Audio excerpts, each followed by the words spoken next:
Here, the fence doles out $75 in cash for the stolen items. Even on the day of the raid, while we're standing there and there's caution police tape all over and federal agents and people standing around, you have a shoplifter walk up to sell their stolen goods. Today, raids like the one in Chicago are becoming more and more common as more and more players get into the boosting game. Here in Polk County, Florida, sheriff's deputies and federal agents conduct a spectacular raid that nabs 24 suspects in a fencing ring that may have moved as much as $100 million in stolen merchandise. Okay, we got a big upstairs.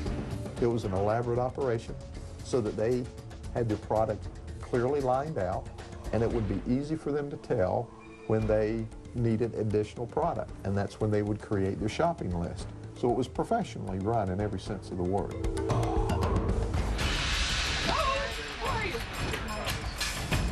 According to police, one of the ringleaders was this woman, Teresa Parrish. At her peak, investigators say she was banking $9,000 to $10,000 a day in boosted merchandise.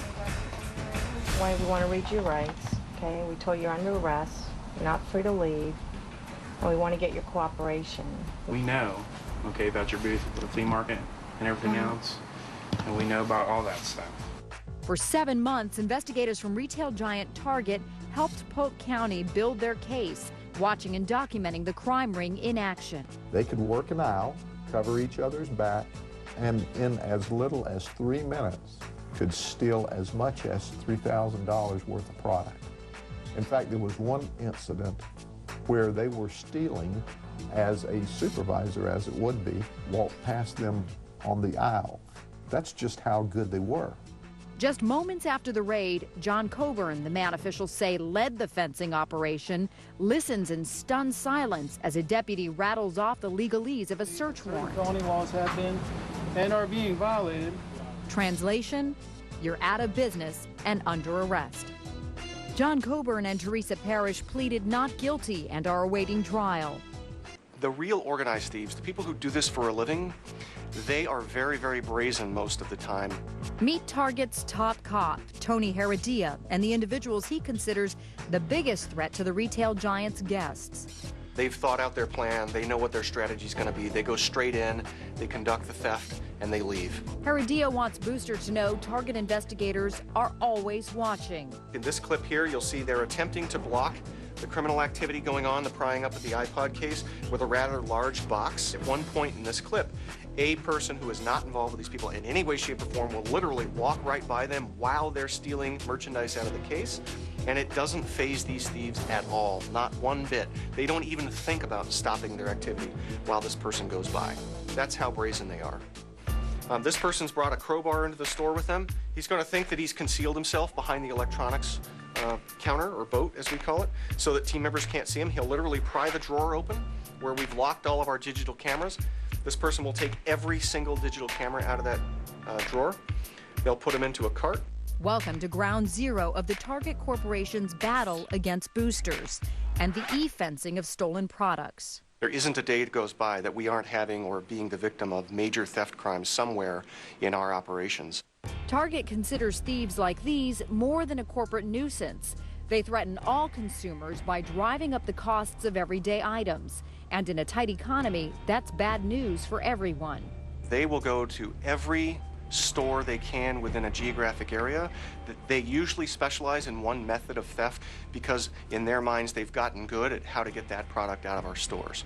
So they'll go in very brazenly, not worried about other shoppers, not worried about surveillance cameras, and in many cases they'll actually take large items, bulky items, flat screen TVs, Dyson vacuum cleaners, and push them right out of a fire escape in the back of the store and have a vehicle waiting for them in the alley behind the store.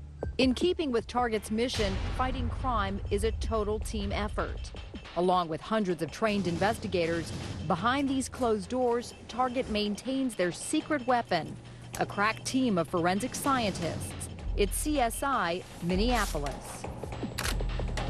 Whether it's analyzing stickers, tracking stolen merchandise, or monitoring suspicious e-commerce, the forensic team at Target is second to none. Just how skilled are they? Federal and state officials use the retailer's team to help them with evidence unrelated to corporate crime, Senior forensic investigator Rick Lautenberg wants criminals to know Target investigators are intrepid and patient. The message should be clear, that just because somebody walks away from a store and doesn't get arrested, that the game's not over. Welcome to the inner sanctum of Target's state-of-the-art video analysis lab, where editor Craig Thorne painstakingly examines surveillance video frame by frame. What Craig is doing is he's literally examining that evidence, that video evidence, and trying to extract all the possible details that are relevant to the prosecution. Why don't you go back and forth to the other shot where you show him coming up? How specific can you be? Well, in this particular case, I stated that unless this guy here has a twin brother that got the same tattoo, based off of the comparisons of the facial features in the tattoo similarities, unless he's got a twin brother, I'm going to go to court and say it's the same person. Okay. You know, the difficulty in the cases that come to Target is showing that the same group of people is in fact connected all across the different stores, different states, different regions, different markets. The important part is to be able to demonstrate in a scientifically valid way that these are the same people. And when we can do that, we make law enforcement's job much easier. With millions of dollars at risk, a critical job of risk assessment investigators is tracking down the sale of stolen products online. They're selling these things on these online auction sites or in these fencing operations for cheaper than what Target can buy them for wholesale. If you see a Dyson vacuum on an online auction site for $200 that would sell in a Target store for $500, that's stolen merchandise. Big ticket items like the Dyson vacuum are easy to track because they're exclusively sold at Target. But like many items that are stolen, pawn shops aren't interested. Mild-mannered Paul Austinson is a pit bull when it comes to tracking stolen products online. His team tracks down thieves like the vacuum power seller. He had sold over 30 Dyson vacuums in a 45-day period. Now, that's not traditionally somebody who's maybe getting a Dyson as a Christmas present or as a wedding gift. There's something extremely unique there. Investigators say popular online auction sites have become the modern-day pawn shops, where thieves can sell to unsuspecting buyers quickly and anonymously. Investigators caution consumers that saving a few bucks comes at a bigger price. They should think to themselves, is it worth me getting a great deal to fund a criminal enterprise? Is it worth me getting a great deal to help people buy guns, buy drugs, or otherwise circumvent legitimate business dealers who depend on their livelihood to make money reselling merchandise legitimately when they get that great deal? Over the last 2 years, one of Target's big problems is the sophisticated theft and sales of high-value electronics, like the popular iPod. One scheme or scam that really hits consumers hard is when somebody does a swap out. They'll buy a product, let's say an iPod, they'll take it home, they'll open the package, and then they'll take out the merchandise and they'll put something else in that's of similar weight and dimensions, and then they'll re-shrink wrap the package and bring it back to us. In 2006, investigators noticed a pattern of iPod swap-outs in their Midwest stores. Unhappy consumers would purchase an iPod, and then when they open it, it's not an iPod, it's a piece of brick, it's a rock, it's something else that has similar weight and dimension characteristics. Of course, they're very upset about this. They come back to the store immediately demanding a refund, and now we're stuck in a difficult situation. How do we know where the theft actually occurred? How do we know whether the person bringing the return back of the open item isn't the person who's attempting the return scheme? So the e-crime team at Target zeroed in on power sellers Linda and John Wilson of Des Moines, Iowa.